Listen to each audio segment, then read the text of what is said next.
এই সরকার অত্যন্ত মানে বুদ্ধিমান, বিচক্ষণ এবং জাতির আশা আকাঙ্ক্ষা পূরণের জন্য যে মেধার দরকার ওটা আছে বলে আমি বিশ্বাস করি। ভালো নির্বাচন করতে হলে পরে আপনি প্রথম এই 3 জন নির্বাচন কমিশন এবং তার সহযোগীদের জেলখানায় ভরতে হবে।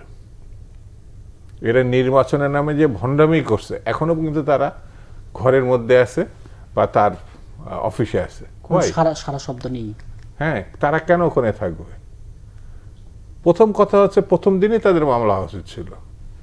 তারা নির্বাচনী ব্যবস্থা তছনছ করে ফেলেছে। তাহলে পরে একটি ভালো নির্বাচন কমিশন আমাদের দরকার, যেটা সুব্রতদা বলেন যে তার দৃষ্টিতে যেসব প্রতিষ্ঠান সেগুলো সংস্কারের দরকার। ঠিক তেমনি আইন শৃঙ্খলা বাহিনী, এটা ফ্যাসিস্টের অন্যতম হাতিয়ার ছিল। এখানে কয়জন মানুষকে আপনি পরিবর্তন করছেন? এবং সর্বশেষ যারা গুলি চালিয়েছে তাদেরকেও আমরা কিন্তু এখনো আইনের আওতায় আনতে পারিনি। সেটা আপনার ঠিক করতে হবে, নাহলে পরে এরা নির্বাচন কিন্তু ফ্যাক্টর। নির্বাচন কমিশন যেমন প্রতিটা জায়গায় তাদের লোকবল আছে, এরাও কিন্তু ভোট দিতে দেয়নি। এই যে আইন শৃঙ্খলা বাহিনী, আপনি প্রশাসনিক যেসব সচিবরা এই অপকর্মের সঙ্গে ছিল তার 90% সচিব এখন অফিস করছে। মাঠ পর্যায়ের যেসব কর্মকর্তা ভূমিকা পালন করেছেন, হ্যাঁ, ওরাও আছে। এইসব জায়গাগুলো আপনি ঠিক না করে, আর টাকার কথা তো আগে বললাম, অস্ত্রের কথা তো বললাম, অস্ত্র লাইসেন্স বাতিল করা হয়েছে, জমা দেওয়ার কথা বলা হয়েছে, জাস্ট বলা হয়েছে।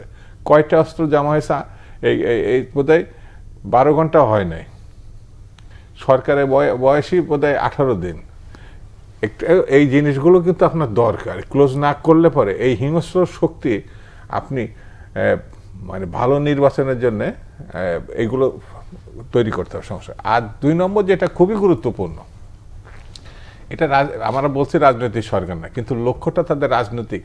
সেটা হচ্ছে ভালো নির্বাচন করতে হলে পরে যে কথাটা সুব্রত বললেন, রাজনীতিবিদদের সাপোর্টটা অনুকূলে থাকতে হবে। সেই জায়গায় একটি কথা বলা হচ্ছে যে রাজনৈতিক দলগুলোর সাথে সংলাপটা শুরু করা দরকার কিনা।